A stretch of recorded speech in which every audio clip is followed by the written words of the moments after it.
Who is the lover? Allah. Who is Ar-Rahman? Allah. Who is Al-Mannan? La ilaha illallah, Muhammadur Rasulullah. Muhammad is the messenger, to Allah is our return. La ilaha illallah, Muhammadur Rasulullah. Muhammad is the messenger, to Allah is our return. La ilaha illallah, Muhammadur Rasulullah. La ilaha illallah. Muhammadur Rasulullah. জামাতবদ্ধ নামাজের আরো একটা ভুল আছে, সেটা হলো আমাদের দেশে, বিশেষ করে আমাদের দেশের বেশিরভাগ মানুষ আমরা হানাফি ফেকাকে অনুসরণ করি, ফেকে হানাফিকে অনুসরণ করি। ফেকে হানাফিকে অনুসরণ করার কারণে অনেক ভাই আছেন, ফেকে হানাফিকে অনুসরণ করা দোষের নয়, তবে ফেকে হানাফি আমরা অনেক সময় বুঝতেই ভুল করি।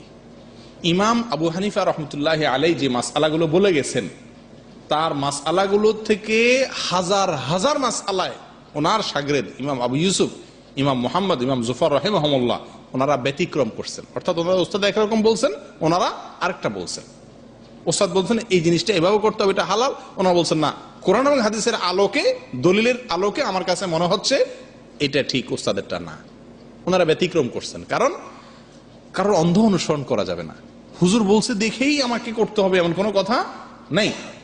হুজুরকে আপনি ফলো করেন, কিন্তু ফলো করতে গিয়া দেখবেন যে হুজুরের কোনো কথা যদি কোরআন এবং হাদিসের খেলাফ মনে হয় আপনার কাছে দলিলের আলোকে, তাহলে সেক্ষেত্রে আপনি কি করবেন?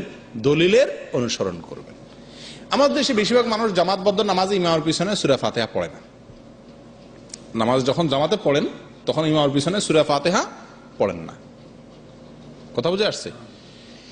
এটা যেহেতু ফিকহি মাসআলার ইখতিলাফ, যদি কারোর ইজতিহাদ এরকম হয়, উনি সমস্ত দলিলগুলোকে ঘেটে ওনার কাছে মনে হলো এটাই সঠিক, ওইটার উপর উনি আমল করেন, উনি মুক্তি পেয়ে যাবেন, কোনো সমস্যা নেই। কারণ কোরআন এবং হাদিসের আলোকে যদি ইজতিহাদ করে, যদি সমস্ত দলিলগুলোকে ঘাটাঘাটি করে যদি তার কাছে এই দলিলটা বেশি শক্তিশালী মনে হয় এবং তার উপর উনি আমল করেন, তিনি ভুল করলেও আল্লাহ তাআলা মাফ করবেন, হাদিসে ওয়াদা আছে। কিন্তু রাসূলুল্লাহ সাল্লাল্লাহু আলাইহি ওয়াসাল্লাম বলেছেন, বিশেষ করে সহিহ বুখারীতে আসছে যে মাল্লাম ইয়াকরা লা সালাতা লিমান লাম ইয়াকরা বিফাতিহাতিল কিতাব, যে ব্যক্তি সূরা ফাতিহা পড়বে না তার নামাজ হবে না। যে ব্যক্তি সূরা ফাতিহা পড়বে না তার নামাজ হবে না। অতএব ইমামের পিছনে হলেও আমাকে সূরা ফাতিহা পড়তে হবে। কথা বুঝে আসছে? আচ্ছা, ইমাম সাহেব যা যা পড়েন সবগুলো আমরা পড়ি কিনা? আত্তাহিয়াতু, দুরুদ, উঠা বসার সময় আল্লাহু আকবার, সামি আল্লাহু হামিদা, আসসালামু আলাইকুম রাহমাতুল্লাহ, দোয়া মাসুরা, সব জিনিসগুলো ইমাম সাহেবটা পড়েন, আমরা আমাদেরটা পড়ি। শুধু জামাতে একসাথে পড়ি, ওনার পরপর করে জিনিসটা এই নাকি? সূরা ফাতিহার বেলায় কেন উনি পড়বেন আমরা বলবো যে না, উনি পড়লে আমারটা হয়ে যাবে? হ্যাঁ, এরকম একটা রিওয়ায়াত পাওয়া যায়, সে রিওয়ায়াতের ভিত্তিতে অনেকে আমল করেন। কিন্তু একটা কথা সবসময় মনে রাখবেন, ওলামা ইকরামের ভিতরে যখন ইখতিলাফ হয়, তখন এমন মতটাকে গ্রহণ করবেন যে মতটা বেশি সতর্কতামূলক, যে মতটা কি বেশি সতর্কতামূলক। যেমন কথার কথা, একজন আলেম বলছেন যে ইমামের পিছনে সূরা ফাতিহা পড়া লাগবে না, ইমামের পিছনে সূরা ফাতিহা পড়া লাগবে না, অর্থাৎ না পড়লেও নামাজ হয়ে যাবে। কিন্তু পড়লে যে নামাজ হবে না এই কথা উনি বলেন না। পড়লে উনি, ওনার মতেও কি, পড়লে নামাজ হয়ে যাবে, কিন্তু পড়া জরুরি না। ঠিক আছে? আরেকজন আলেম বলতেছেন ইমামের পিছনে সূরা ফাতিহা না পড়লে নামাজই হবে না। দুজন কোরআন হাদিসের আলোকে বলতেছেন। কোন মতটা আপনার জন্য মানলে বেশি নিরাপদ হয়, বেশি সতর্কতামূলক হয়? কোন মতটা? পড়লে সবার মতে কি হয়ে যাচ্ছে, নামাজটা আমার হয়ে যাচ্ছে। কিন্তু আমি না পড়ি যদি সূরা ফাতিহা ইমামের পিছনে, তাহলে একজনের মতে নামাজ হয়ে যাচ্ছে, কিন্তু আরেকজনের মতে কি হচ্ছে না, নামাজটা হচ্ছে না। কথাটা বুঝতে পারছেন? আপনারা, আমি বললাম যে ভাই এখানে একটা মূল্যবান জিনিস রাখা আছে, যার কাছে এখন এত টাকা, যে এত টাকা এখানে রাখতে পারবে সে নিয়ে যাবে। কথা বুঝছেন? এখন এটা নিয়ে আপনাদের ভিতরে মতবিরোধ হয়েছে। একজন বলছে যে মতুয়া 8 টাকার কথা বলছে, আরেকজন বলছে না 10 টাকার কথা বলছে। কথা বুঝছেন?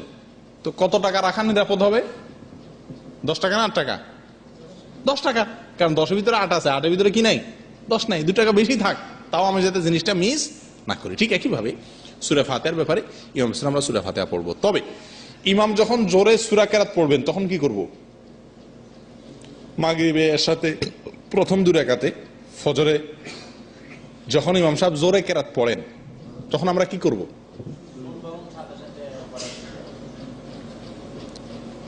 আর কোন মত আছে? ইমাম যখন জোরে কেরাত পড়েন তখন আমি আলহামদুলিল্লাহ সূরা কিভাবে পড়বো? মন আস্তে আস্তে তো সবসময় পড়বো, মনে মনে পড়ার কোনো সুযোগ নেই। অনেকে মনে মনে পড়েন, মনে মনে পড়া পর্যন্ত জিহ্বা নাড়ানো ছাড়া মনে মনে পড়লে কিছুই হবে না। কথা বুঝে আসছে? জিহ্বা নাড়াইতে হবে, আস্তে আস্তে পড়বেন, কিন্তু মনে মনে পড়া না। যাই হোক, ইমামের পিছনে সূরা ফাতিহা ইমাম যদি জোরে পড়েন তখন কি করবেন?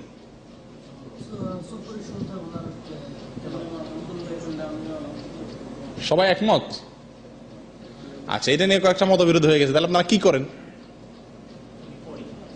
আপনি পড়েন, কিভাবে পড়েন?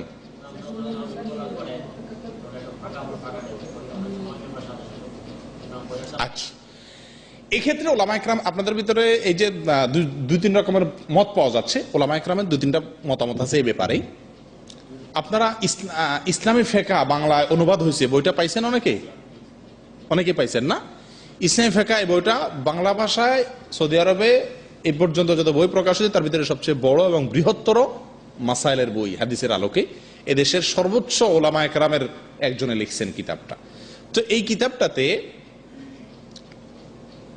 আপনার এই সূরা ফাতিহার পরে পড়ার মাসলার প্রসঙ্গে বলা আছে, ইমাম যখন জোরে সূরা ফাতিহা পড়বেন তখন আপনি শুনবেন, পড়বেন না।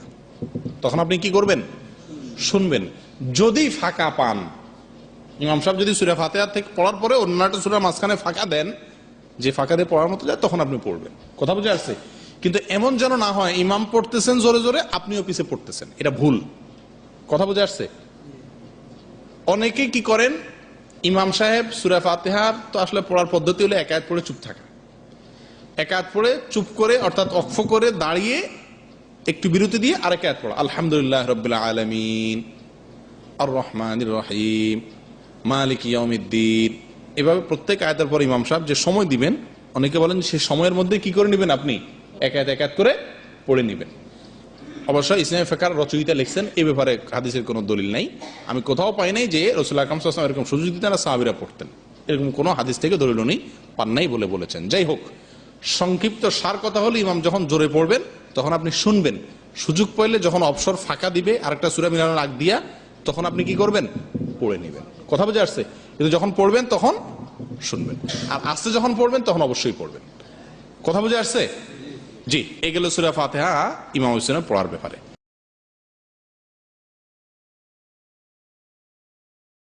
ফরজ নামাজের সময় কি ইমামের পেছনে মুক্তাদির সূরা ফাতিহা পড়তে হয়? ফরজ নামাজের সময় ইমামের পেছনে যদি মুক্তাদি সূরা ফাতিহা পড়ে, এটা হারাম এবং তার নামাজ ভঙ্গ হয়ে যাবে। কথা বুঝতে পেরেছেন? নামাজে যে হাদিস শরীফে এসেছে লা সালাতা ইল্লা বিফাতিহাতিল কিতাব, সূরা ফাতিহা ছাড়া নামাজ হবে না, এটা একমাত্র মুনফারিদের ক্ষেত্রে। বুঝতে পেরেছেন? ইমামের ক্ষেত্রে আর সমস্ত মুসল্লিদের জন্য না। কারণ আল্লাহ তাআলা অন্য জায়গায় ইরশাদ করেছেন যে ইজা কুরিয়াল কুরআনু ফাসতামিউ লাহু ওয়া আনসিতু লাআল্লাকুম তুরহামুন। যখন কেউ তোমাদের সামনে কোরআন পড়ে তখন তোমরা চুপ থাকো। ইমাম যেহেতু জোরে জোরে কেরাত পড়ে, মুসল্লিরাও যদি সূরা ফাতিহা পড়ে, তাহলে আল্লাহর আদেশ তোমরা চুপ থাকো, এটা অমান্য হয়। ঠিক কিনা? আল্লাহর আদেশকে নামাজে অমান্য করা